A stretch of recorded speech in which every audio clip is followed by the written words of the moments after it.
Hola, buenas tardes. Bueno, ya son y 5, post-café. Bueno, muchísimas gracias a todos por estar aquí. Muchas gracias al resto de los speakers por haberme hecho de teloneros. Esto así, estáis ahí ya a tope. Eso está bien. Tener ahí la audiencia ahí un poco fría, ya sabéis. Bueno, pues las comunidades de práctica se podrían dividir en comunidades de necesidad y comunidades de soluciones. Las comunidades de necesidad serían aquellas comunidades que lo que buscan es solucionar un problema, y las comunidades de soluciones son aquellas que promocionan la mejor solución encontrada por las comunidades de necesidad y la venden ya al resto como la mejor opción, ¿vale? Hoy vamos a hablar de esto.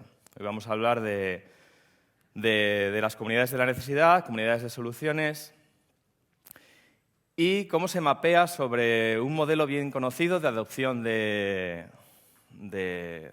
tecnologías, adopción de productos en marketing, conocido como Crossing the Chasm. Este tema vino de la ALE de Sofía del año pasado. Curiosamente fue Chris Matz el que en la keynote habló de esto, de las comunidades de necesidad y la comunidad de solución. Y tengo que decir que me resonó muchísimo. Me pareció tuve ahí, como digo ahí, como una especie de epifanía, en la que me hizo entender muchas de las cosas, muchas de las razones por las que no entendía, no empatizaba, tanto con una parte de la comunidad como por la otra. Porque muchas veces nos encontramos que estamos podemos estar a la vez en la comunidad de necesidad o en la comunidad de solución, como iremos viendo, ¿vale? Pequeño disclaimer. Esta presentación está fuertemente basada en estos dos posts de Chris Matz, en los que habla de este tema, y podéis ver el vídeo de la ALE del año pasado, la keynote del año pasado, en la que igualmente en este link, ¿vale? Y os podéis imaginar, o sea, cuando me enteré que venía de keynote Chris Matz, pues yo dije, bueno, pues esto es ya total, ¿no? Si llevo ya dando la cabeza con este tema pues un año, pues tener a Chris Matz en la charla pues iba a ser muy interesante. Sobre todo cuando leí el abstract de la keynote, ¿no? Y vi que pues, sí, íbamos a hablar de lo mismo. Y dije, oh, joder, pues tenemos un problema. Pero afortunadamente, hablar con Chris Matz es muy fácil. No sé si estuvisteis ayer en las cervezas y realmente pues, es un tío muy enrollado. Y cuando le dije, oye, tal, es que creo que voy a tocar tu topic y tal sobre el Crossing the Chasm y cómo se mapea en esa curva de adopción, pues cómo se aprende y cómo las comunidades se manejan. Y dice, genial, oye, pues si quieres te paso mis slides y así las ves oye, y me das feedback. Y yo, hostia. Pues o sea, os podéis imaginar, ¿no? Cuando me veo con las slides de Chris Matz y digo yo, pues genial, pues sí, efectivamente, vamos a hablar de lo mismo. Pero el gran pero es que lo hago en español, lo cual está bien. Y además, pues que yo voy a hacer como que voy a coger una pequeña parte de lo que habló esta mañana, que si recordáis, pues eso, cuando sacó el Crossing the Chasm, que ahora veremos, pero se puede decir que lo voy a extender a toda mi charla, ¿no? Porque vamos a entrar muy en profundidad sobre el tema. Muy bien, pues nada, me presento, porque no me había presentado hasta ahora. Soy Antonio de la Torre, trabajo en Codesai, que es una empresa de desarrollo, en el que nos estamos especializando en empotrarnos en equipos y pues, darles quizás esas buenas prácticas, ese conocimiento que bueno, quizás les falta, o esas dinámicas de grupo, o sobre todo para transiciones agile y demás. Y estoy muy contento porque, gracias a Codesai, pues he vuelto a mi tierra. Después de 2 años en Madrid, pues ahora estoy en Asturias de nuevo, y para poder hacer cosas como esta, ¿no? Pero no llegaría a Codesai si no fuera por la comunidad. Gracias a vosotros, pues gracias a estas conferencias, gracias a DAOs, gracias a Agile Spain, pues he conseguido encontrar pues, el entorno ideal para poder buscar un trabajo que me permita pues, hacer lo que quiero y lo que me gusta. Y eso es, por ejemplo, os doy muchísimas gracias a todos, de verdad, por por participar, por darme vuestro feedback, por darme vuestro cariño y como digo, que para poder después poder tomar las decisiones que hagan que mi vida sea más feliz. O sea que muchísimas gracias.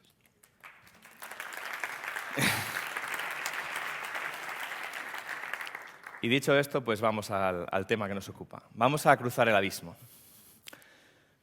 Bueno, esta es la curva de adopción de productos que inventó ahí Everett Rogers pues esto es del 62 o así realmente, ¿vale? En el que clasificaba pues, en el grupo de adopción pues imaginaos, pues de cualquier producto en estos 4 grupos, como veremos, ¿vale? Lo que pasa es que esta slide me hizo gracia porque realmente pertenece al libro de Jürgen Apelo, de How to Change the World, ¿vale? Entonces, bueno, me hizo gracia un poco porque al final se usa constantemente, ¿vale? Y entonces lo usaba en el libro Jürgen Apelo para pintar la curva de adopción. Para los que no la conozcáis, ¿vale? Es cuando levantáis la mano, pues yo no y tal, pero bueno, por si acaso pues lo cuento y ya está, ¿vale? Luego me decís, si alguien no se ha enterado, pues me lo decís, oye, pues puedes profundizar, puedes ser un poquito más detallista. Cualquier tecnología parte de un grupo o un iniciador concreto o un grupo de innovación, ¿no? Imaginaos, pues, el primero que se puso una Fitband de esas, ¿no? O sea, un reloj que no es reloj ni es nada. Se lo puso y tal y dijo, oye, vaya, esto mola la de Dios y tal. Vale, y tal. Pues eran 4 gatos y tal. Y se la ponen y tal. Entonces, en el momento, o sea, ¿cómo hace para que algo que en principio pues no sabes muy bien para qué es, pues se adopte al estado en el que está hoy en día? Pues unas feedback, ¿no? Es como se dice, a que sea algo, pues vamos a considerar mainstream, de alguna manera, ¿no? Que es algo que la mayoría usa. Pues pasa porque unos early adopters, que es un conjunto de personas, un grupo, que realmente no tienen nada de fricción con las nuevas tecnologías, les encanta. Son capaces de sacrificar el hecho de que sea un producto bien conocido, que esté bien probado, o que todavía no conozcamos muy bien qué productos están detrás para adoptar. ¿Por qué? Porque les gusta. Los early adopters son aquellas personas que dicen, yo me vale, lo que me gusta probar las cosas y estar ahí, ¿no?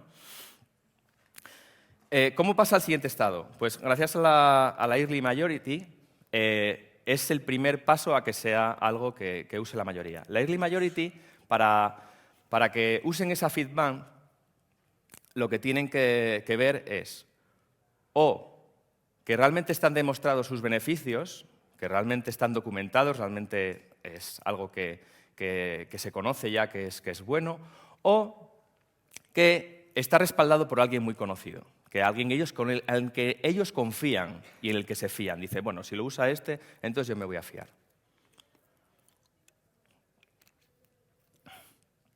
La cresta, el peinado de cresta, realmente es algo que hasta hace pocos años solo usaban los punkis. Y ahora resulta que es algo que se ve bastante a menudo por la calle, los chavales lo usan. Yo quería saber por qué. ¿Por qué? Y yo creo que es porque desde la que usa Carlos Ble, pues yo creo que todo el mundo dice, pues esto mola, y ahora pues todo el mundo la usa. O eso, o porque la usa Cristiano Ronaldo. Y ahí, pues ahí, como veáis. Pero no es algo que, digamos, los beneficios en este caso, ¿verdad?, pues tampoco están muy claros. Pero es un poco para que entendáis cómo pasa algo que realmente es algo como de un contexto muy corto, pasa a la mayoría. O cómo pasamos de tener móviles a pasarnos a meternos estos aparatos en el bolsillo, ¿no? Un móvil de 5 o 6 pulgadas. Pues en el momento en que pues en ese caso quizás no es porque lo use Cristiano Ronaldo, que seguramente también, sino porque consideramos que los beneficios superan los perjuicios. Y después, por último, la late majority, bueno, por último no, la late majority es cuando ya va, pues ya cuando ya dice, bueno, pues ya lo usa todo el mundo, pues ya voy yo detrás, ¿no?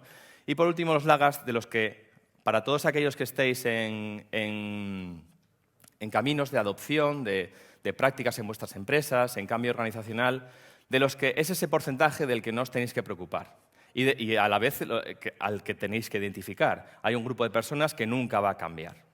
¿Vale? Nunca va a cambiar, sea por convicción, o sea porque está muy cómoda, o sea porque hay gente que nunca se va a instalar el WhatsApp y ya está. O sea, no se va a instalar el WhatsApp ni cualquier tipo de mensajería, porque dice, para eso están lo que sea, ¿no? Lo que ya uso. Bueno, pues una vez visto la curva de adopción, le añadimos un abismo ahí, ¿no? Entre el early adopter y la early majority. Esto lo hizo estoy buscando a ver quién lo... Eso, Geoffrey Moore.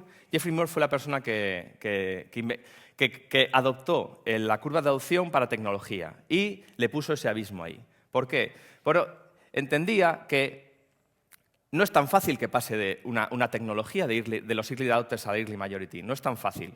Lo que necesita es que coja suficiente inercia, suficiente energía en esas soluciones como para poder pasar ese abismo. Si no consiguen pasar ese abismo, se caen por el agujero.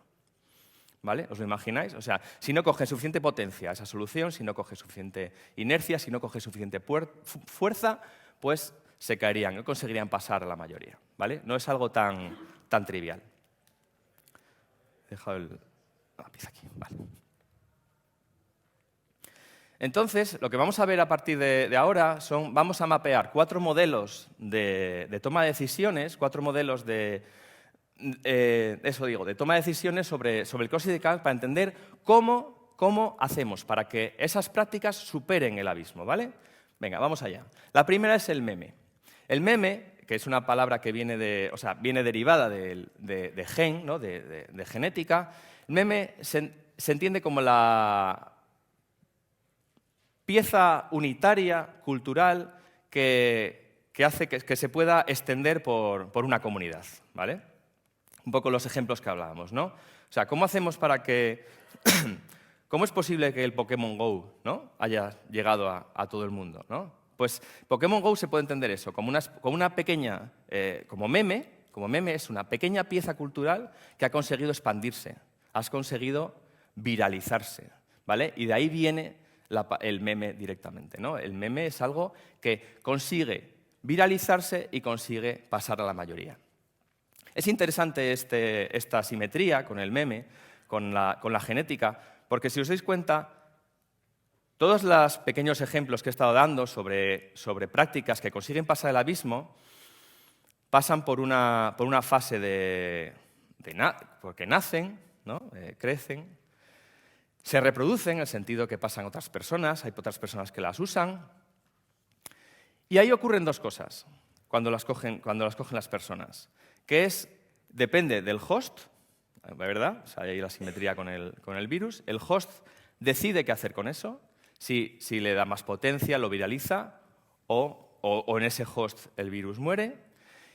Y depende del contexto, pueden mutar. O sea, puede ser que una solución, una buena práctica, un producto, según va evolucionando, según va extendiéndose, sobre ese concepto,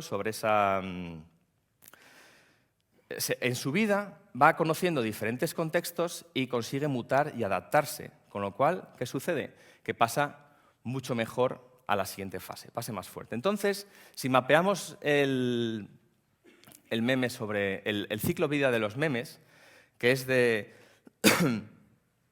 ciclo de vida que es, perdonadme los nombres, Julian Everett, tenía que haberlos puesto en las transparencias. Julian Everett hizo el ciclo de vida de los los memes y los divide de esta manera. Existe, previo a los early adopters, una necesidad.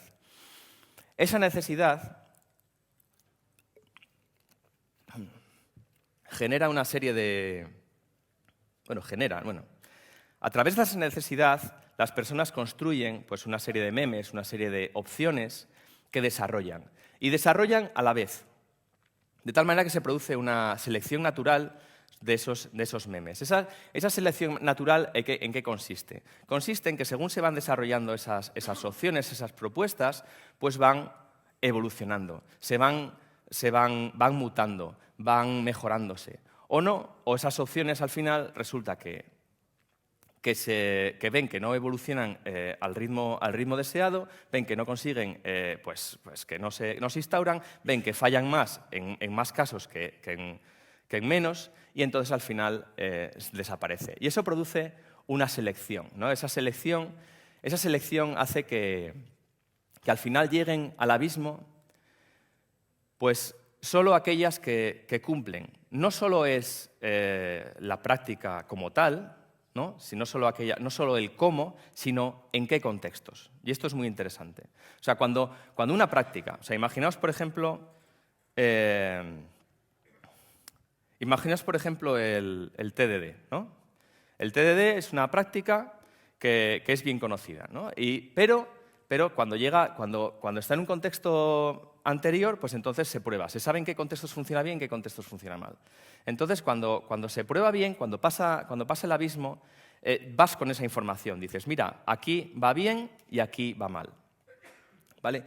¿Qué sucede? Que lo que pasa es que si pasa al abismo, pasa la mayoría, y esos memes dominantes no van con esa información, con esos contextos en los que sí funciona, y sobre todo esos contextos en los que no funciona, cuando vienen las sorpresas. Dice, y entonces es lo que estamos viendo, que muchas veces ciertas soluciones se llevan sorpresas porque la gente espera que dice, pero si esto funcionaba o no. Dice, bueno, es que te falta toda la historia, ¿no? Sigamos viendo opciones. El siguiente es el Caneving. El Caneving es un modelo presenta diferentes tipos de problemas y, por lo tanto, te presenta soluciones y explicaciones que pueden aplicar. Rápidamente, existen 5 tipos de problemas. Está el problema obvio, que comprende aquellos de que para un problema existe una solución bien probada. Por ejemplo, la necesidad de poner un documento online. Dices, oye, vamos a hacer un documento online en el que todos participemos. Pues rápidamente te sitúas en Google Docs. Dices tú, bueno, pues tampoco no necesitas experimentar. El entorno complicado es cuando no hay una relación directa entre la necesidad y la solución. Necesitas hacer un análisis del escenario para saber qué solución aplicar. Por ejemplo, imaginaos en los contextos de JavaScript, qué framework usar, ¿no? El problema dice, no, pues necesitamos usar esto, pues es una web que va a tener poca carga, que realmente lo que necesita es hacer reaccionar ante 4 eventos y tal. Bueno, pues yo creo que si lo haces en Vanilla JS te va a ir muy bien y tal. Dice, no, bueno, es un poco la idea, ¿no? Analizando el problema tendrías la solución. Después el siguiente es un problema complejo. El problema complejo tienes primero que probar algo para ver el resultado que da y con eso tomar decisiones. O sea, no serías capaz solo con analizar el problema, ver qué solución tiene. Y en estos contextos suelen ser, sobre todo aquellos, así para daros un ejemplo, aquellos relacionados con las personas. O sea, si es muy habitual que tú necesites, estás en el daily y el daily se alarga muchísimo todos los días y entonces tú dices, oye, ¿qué os parece si probamos a cuando la gente se enrolle levantar la mano y tal? Pues tú a priori no sabes si eso va a funcionar o no. Porque puede ser que o funcione muy bien o de repente que a alguien le siente fatal que le corten de esa manera, ¿no? Entonces, en ese sentido, tienes que probar la solución y ver si reacciona bien, si reacciona mal, ¿no? Y por último, el tipo caótico, donde no sabes si no eres capaz de adivinar qué solución tienes que aportar a través de la observación de la solución y ni siquiera tras aplicar una práctica. ¿Cuál es lo que es interesante de este modelo? Este modelo es interesante porque muchas veces se aplican como obvias soluciones que no lo son. O sea, en el caso que os decía de JavaScript o en el caso que os decía de los frameworks de desarrollo en general, es muy habitual que se diga, bueno, tenemos que hacer el siguiente proyecto. Y antes de escuchar al cliente cuál es el problema, dices, bueno, lo hacemos con Spring 4 y con Angular como siempre, ¿no? O O sea, realmente estás poniendo la solución antes de escuchar el problema. Y al revés, hay gente, o al revés, bueno, quiero decir, es relacionado. Hay gente que como solo conoce una tecnología, pues la usa para todo. O sea, realmente no se paran a evaluar si realmente aplica o no al contexto. Por eso, aquí lo que está dibujado entre la solución obvia y la caótica es quiero dibujar como una especie de acantilado, en el cual es muy fácil que pienses, que tomes una solución obvia como es obvia aquella solución que es caótica. O sea, que realmente no tienes información y realmente, bueno, pues tú tiras para adelante. Si lo mapeamos de encima otra vez del diagrama de Crossing the Chasm, sería similar, ¿no? Sería dentro de la necesidad, tú tienes una necesidad y la solución que planteas está relacionada con un tipo de problema del caos. Pero luego, cuando estás en un problema en la parte de la selección, en la parte de la experimentación con las opciones, es un problema complejo. Se basa de prueba de error, de ver en qué escenarios funciona y en qué escenarios no funciona. Una vez que esa solución pues evoluciona y consigue pasar a la mayoría, entonces se transforma en un problema complicado. O sea, con analizar suficientemente el problema serías capaz de saber en este caso, qué framework de JavaScript aplicar y cuál no. Bueno, y por último sería la opción de obvious, ¿no? El siguiente modelo de toma de decisiones que vamos a ver es Real Options. Real Options, bueno, pues es de Chris Matz y es acerca de postergar la decisión lo más posible, hasta el último momento responsable. O sea, esto nos tiene que sonar, ¿no? O sea, realmente todo en Agile sería eso, ¿no? Llegar hasta el último momento responsable para la toma de decisiones. ¿Pero qué significa eso realmente? Significa... Bueno, tenéis ahí un meme, sí, el mantra de Real Options.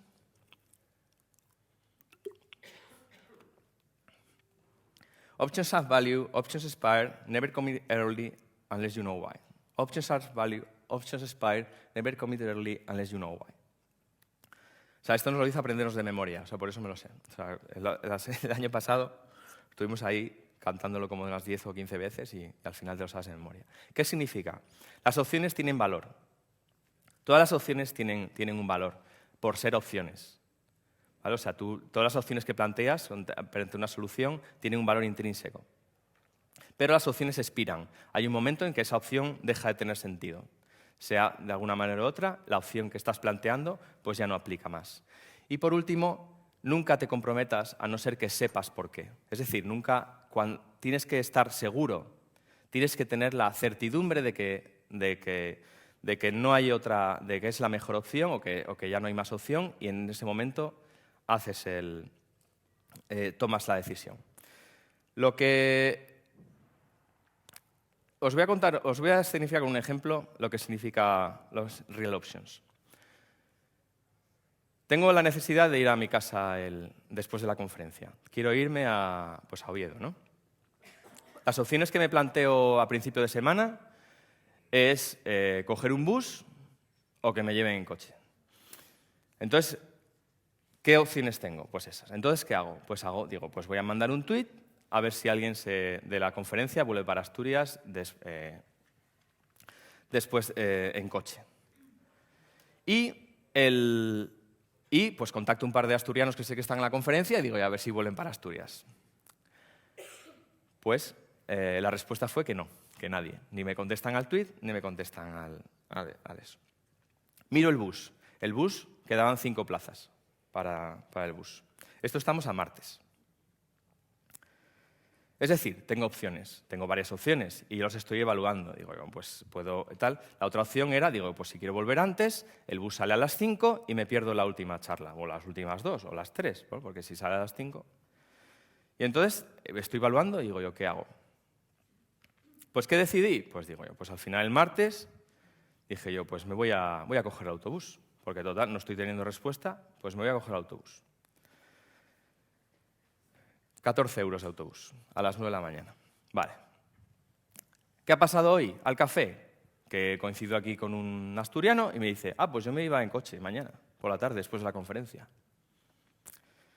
Y yo, pues, ¿qué hago? O mejor dicho, ¿qué hubiese hecho? O sea, realmente, cuando yo compré el martes por la noche el bus, ¿estaba realmente en el último momento responsable? ¿Vosotros qué creéis? ¿Vosotros creéis, hubieseis podido aguantar hasta el jueves para comprar el bus?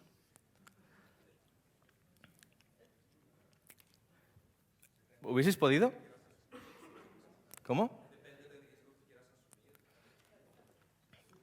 Te digo que era muy alto, porque, vamos, o sea, estar pronto en casa era importante.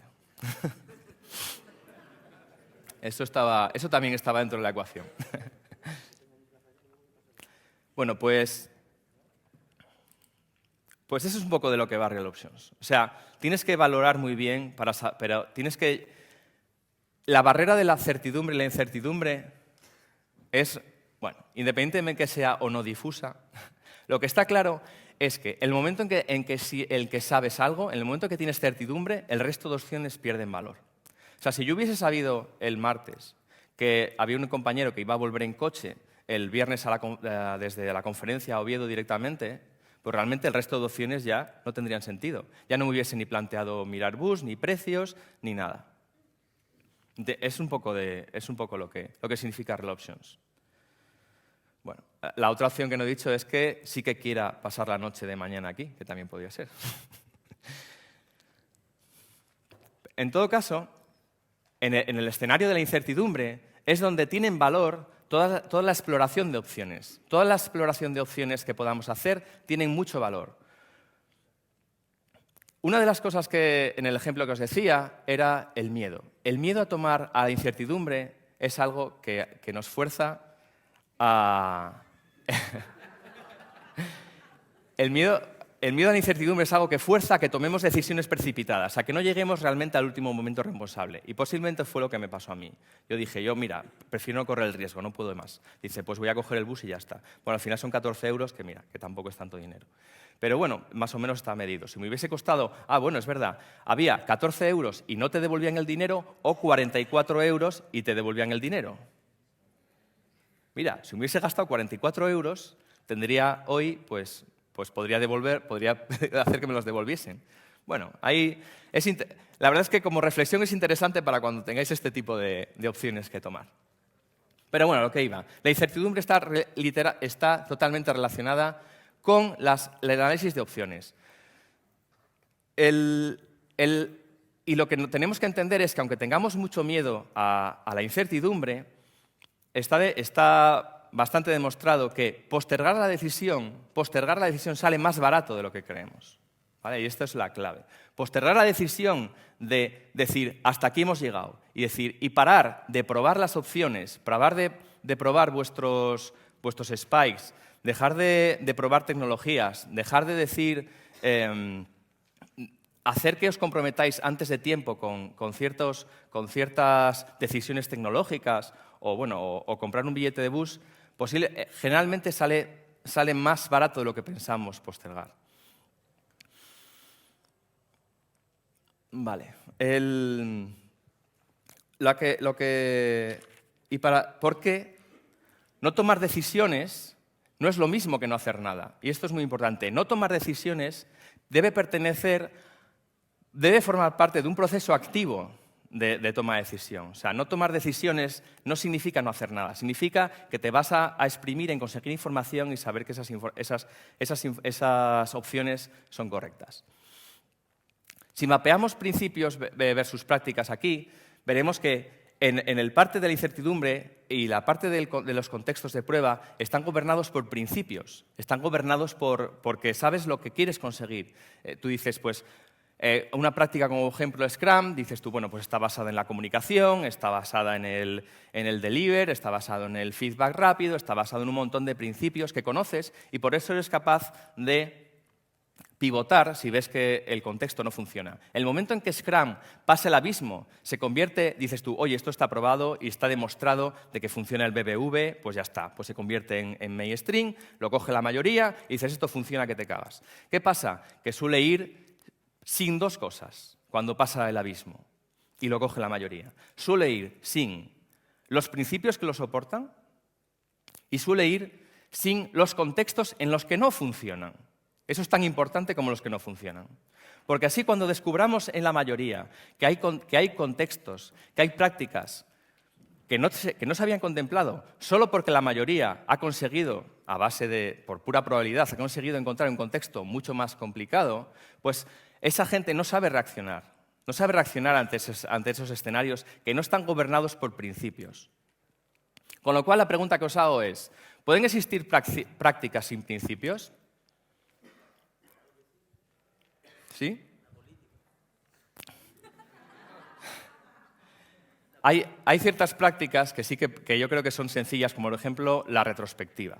¿Vale? Hay una retrospectiva que es fácil que sin entender muy bien por qué se consigue, pues tú le veas un valor. Pero hay otras prácticas más complejas, como puede ser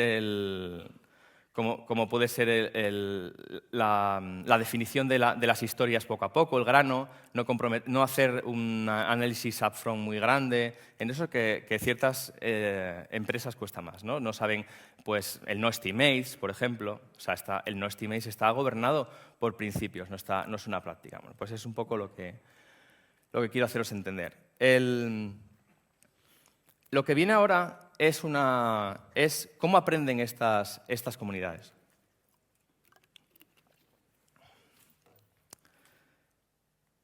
Las comunidades ¿Cómo consigues aprender? ¿Cómo consigues evolucionar esos memes que me habéis, esas prácticas? ¿Cómo consigues hacerlas evolucionar?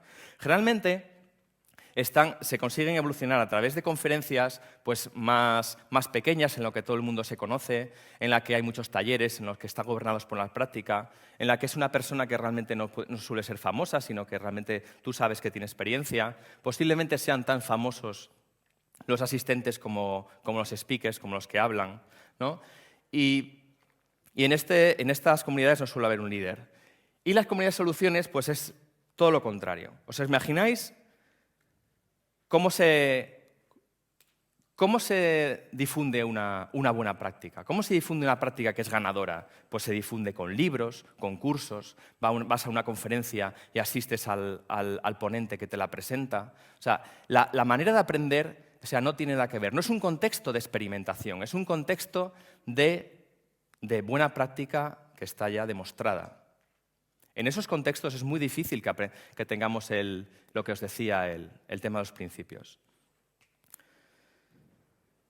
¿Vosotros pensáis que en este contexto que estamos aquí hablando, que estoy aquí soltando este rollo, sea fácil que vosotros luego en vuestra empresa, en vuestro contexto, en vuestro equipo, digáis, oye, pues que he visto una charla que ha sido muy interesante, que ha sido, pues, que me han dicho las cosas muy claras?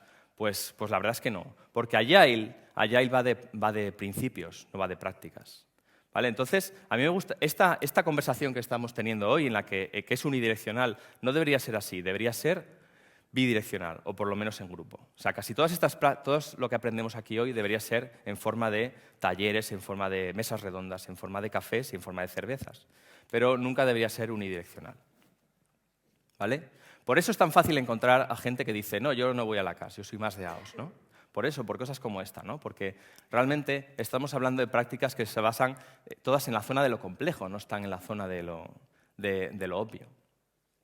Bueno, pues la verdad es que esto ya es profundizar en cosas que ya hemos hablado, además tampoco quiero... Pero me salto directamente a esta parte de tecnología. ¿Por qué me resonó tanto a mí esta charla? Porque me hizo empatizar con las personas que están en ambos lados de la curva. Vosotros, a mí me gustaría que os llevaseis de esta charla, si sois capaces de reconocer en ambos lados de la curva, en la parte de experimentación como en la parte de práctica establecida, cosas que suceden a vuestro alrededor. Por ejemplo, Netflix. ¿Netflix por qué triunfa? ¿Por qué triunfó Netflix? ¿Por qué es mainstream? ¿Pasa? ¿Wacky TV no funcionaba o qué? Si era lo mismo, ¿no? También tenía películas. ¿Por qué? Pues seguramente por el contexto, no sabemos. O sea, bueno, habría que analizarlo, pero realmente es la misma solución, ¿no? ¿Por qué ¿Por qué funciona Angular? ¿Por qué Angular está más a la tecnología? ¿Por qué Angular es mainstream y se usa para todo? ¿No? Pues porque lo apoya Google, porque lo usa todo el mundo, no sabemos. ¿Y por qué a la vez tenemos gente que dice, no, Angular no, pues volvamos a los principios, pues yo quiero siempre probar siempre lo último, siempre quiero estar en... Siempre quiero ver el siguiente framework. Asiste a una conferencia y he visto Elm, o he visto React, o he visto un montón de tecnologías. Y lo que estaba viendo yo continuamente en mi empresa era gente que no se conformaba, ¿no? Que siempre estaba experimentando con lo último. Y entonces, viendo este dibujo, me doy cuenta de que hay personas que siempre viven en el entorno de la necesidad. O sea, nunca siempre... Parece mentira, pero estábamos diciendo, no, es que los de la mayoría tienen un martillo y lo usan para todo, ¿no? Pues decimos, pues Spring, el estándar de facto, ¿no? Como decía un amigo mío. El estándar de facto es Spring, entonces yo tengo un martillo y uso Spring para todo. No, es una landing, no necesitas, no, pues Spring, hala, venga, toma ya. Pero por el otro lado también hay gente que tiene un martillo. Hay gente que, si no investiga, si no dice, bueno, es que ese framework de JavaScript es que es mogollón del año pasado, o sea... Es que yo necesito algo realmente novedoso. Entonces, lo que a mí me preocupa, digamos, es que quiero ver que para hacer un equipo competente necesitamos personas que se sientan confortables en ambos lados de la curva, tanto en la búsqueda de necesidades como en la búsqueda de las prácticas. Hay gente que se siente muy a gusto en la búsqueda constante de la mejor opción, investiga, pues dice, oye, es que he probado este framework, está que te cagas y tal. Dice, pero es que aquí no hace falta, es que, ¿qué quieres? O sea, quieres aprender con el dinero del cliente, ¿no? Como decía Carlos por la mañana. Y por el otro lado hay compañeros que dicen, oye, a mí dámelo bien probado, no me des experimentos con gaseosa, ¿por qué no tiramos de esto que lo conocemos, ¿no? Entonces, vemos que lo que necesitamos es ambos lados no necesitamos solo gente que se sienta cómodo en un lado u en otro, necesitamos la combinación. ¿Por qué? Porque así cuando detectemos los problemas podremos ser capaces de ver con una visión más conjunta si son problemas que pertenecen al ámbito de la necesidad, en los cuales necesitamos hacer spikes, necesitamos experimentar, o ya pertenecen al ámbito de la solución y tiene soluciones bien probadas, ¿no? Entonces, bueno, estas son unas preguntas un poco de lo que os acabo de contar y esto es todo. Esta es la solución. Gracias. Vale. ¿Alguna pregunta queréis?